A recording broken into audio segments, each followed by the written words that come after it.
Okay, this screencast is about the vertical line test and function notation. So on a piece of paper, you can either do this in your notes or on an actual scrap piece of paper, because I'm just going to walk around tomorrow and check it for all of these answers. So at the very top, I want you to write section 4.5, vertical line test and function notation. So first you need to know, what is the vertical line test? The vertical line test is a test to see if something is a function.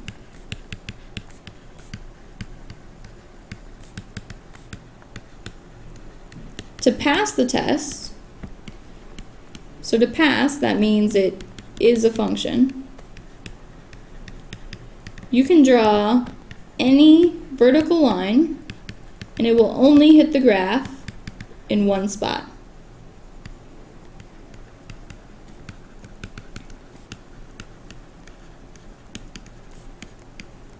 In one point, really, I should say. So then if it fails, it is not a function. A fail means a vertical line hits the graph in more than one spot. Okay, so let's look at number 1 here. If I draw a vertical line, it hits the graph once, twice, 3 times. So that means it is not a function. It failed. If you were to draw a vertical line over here, it would only hit once. However, since there exists a vertical line that hits it 3 times, that means it's not a function. Number 2, I can draw vertical lines. And no matter which line I draw, it only hits the graph once. So that means it is a function. Number 3 is an oblique line, right? Let's see, can you write the equation of the line? So on your piece of paper, write the equation for this line. Meanwhile, it is a function because all of these vertical lines only hit in one spot. Now, does that mean all lines are functions? No. Here I have a vertical line. How many points of intersection are here? So right after you write the equation of the line for number 3, intersection, write down how many points of intersection there are for this vertical line and the vertical line test. Hopefully you recognize this is not a function. If at any point you need more time in answering the questions, just hit pause. Number 5, here I can draw vertical lines and they will only hit the graph once. So this is a function. You're going to do number 6 on your own. So you decide, is this a function or not? Write that down on your paper. Next, we're going to talk about domain and range. The domain is talking about x values. So what are the possible x values? What x values are possible for your graph? So then what do you think range is? Range is the y values. So what are the possible y values?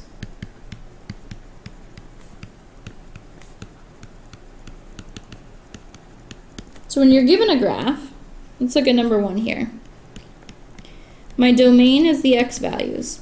So looking from left to right here, what are the possible x values? Could it be -10? Could it be -5? Could it be 3? Could it be 100? Yeah, these arrows indicate that the line continues on forever and ever. So the domain is all real numbers. Sometimes it's written like this, an R with a line through it. What about the range? So for the range, I'm looking from the bottom all the way to the top. Could it be -9? Could it be -2? Could it be 0? Could it be 5? Could it be 10? Yeah, all of these are possible, because when y equals 10, there will be a point on the line over here. When y equals -2, there will be a point on the line over here. So that means it's a possible value for y. So the range is all real numbers as well.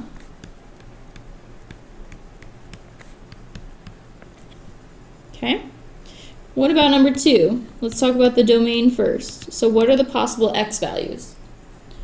Can x be negative? Is there any graph over here in the negatives? No. So that means x is not all real numbers because it's not the negative numbers. Can x be 0? Yeah. So it could be 0. Could it be 1/2? So here's 0. Here's 1/2. There's an x value there. Here's 1. Here's 5/2. See how there's x values at all these points? So I want to say that x's are all of the values that are bigger than 0. Will it ever stop? Will there ever be a greatest x value? No, there won't. Because this arrow means it goes on and on and on, so it's going to continue this way and this way and this way, and it's going to keep getting wider and wider. Eventually there will be a point for every x value. So my domain means that 0 is the smallest number, and x is every number bigger than 0. The equal to part means, since it was a filled in circle, that it can be equal to. What about the range? Are there any negatives for the y values? Nope. Can it equal 0? Yep, 0 is the smallest. And then the y's are everything greater for the exact same reasons as the x's. Now, take a note. If I had drawn the graph like this,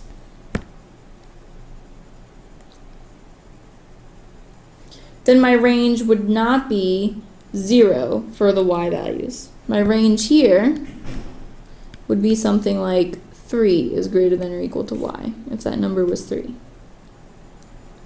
My domain would still be 0. So the domain and range are not always the same thing. Here my domain is still 0 is less than or equal to x. Okay, let's look at number 3. This one's a little more complicated. We're going to start with the domain. So what are my possible x values? So I'm going to start from the left. The first x value that it could possibly be is -5. Can it be all of these numbers in between? Yep. So it starts at -5, and where's the last x value? At 6. So it's going to be -5 is less than or equal to x because it can equal -5, and it's less than or equal to 6. That's telling me x is all of the numbers in between. What about the range? What about the y values?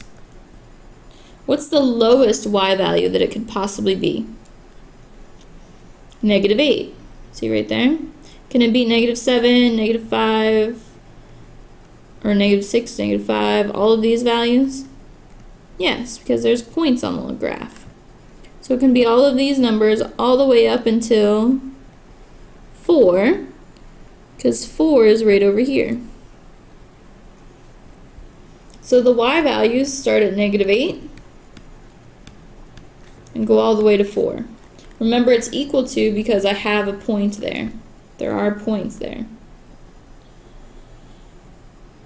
Okay, what about number 4? So domain, what are the possible x values? So going across here, are there any x values on my graph? Nope. The first x value is right here at -1. And it goes all the way to where? Does it stop at 2? No, it keeps going. It goes all the way on into infinity. So my domain is at -1. Can it be equal to -1? Is it filled in here? No.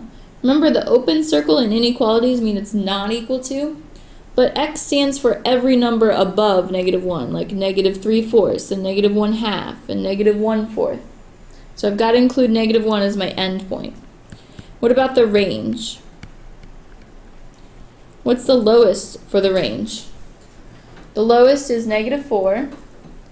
So I'm going to start at -4. And can it keep going? Can I go all the way up here? Yes. So I go all the way up. Those are my y values. It's not equal to because it doesn't equal the point there. Okay, take a moment, pause the video, and write down any questions you have, because that was a lot of information in a little amount of time. So write down a question you have about domain or range. Okay, now that you've written a question down, we're going to talk about function notation. Function notation is a way to write y. So f of x really is just y. Those are the same thing. So really this equation is y equals 3x plus 5, which is a line, right? In your notes, write down what form that line is in. Is it in point slope, slope intercept, standard? Is it a vertical line or is it a horizontal line? Okay, now that we've got that written down, I want to know what the y value is. This is asking me what is the y value when x equals what number? What did I replace? I replaced x with -1. So what is the y value when x is -1? So all I have to do is put -1 in for x, and I find out that the y value is 2. That's it.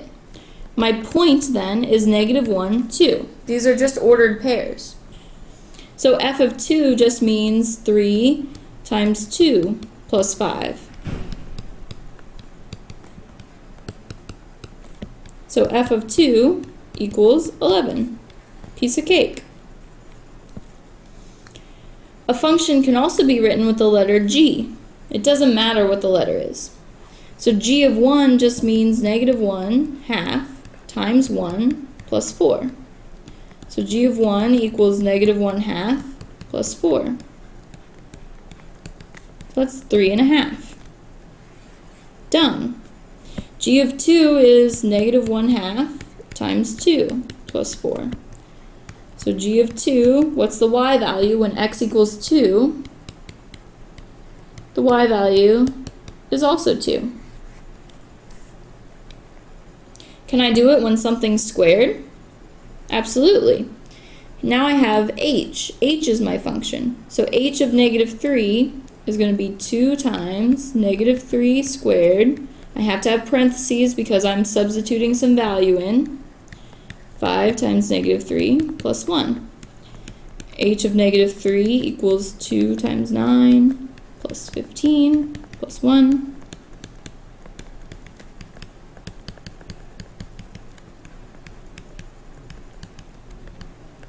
So it's 34. You do this one. You do h of 4. Okay? I can also put in other variables. So if I want f of a, all I do is replace x with a. So f of a equals 4 times a minus 1.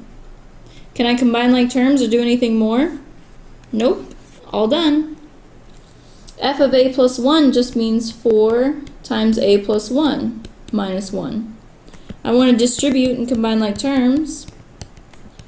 4a plus 4 minus 1. So f of a plus 1 equals 4a plus 3. And I'm done. Alright, rewatch the video if you need. Make sure you have all of those things I asked for, and I'll see you tomorrow.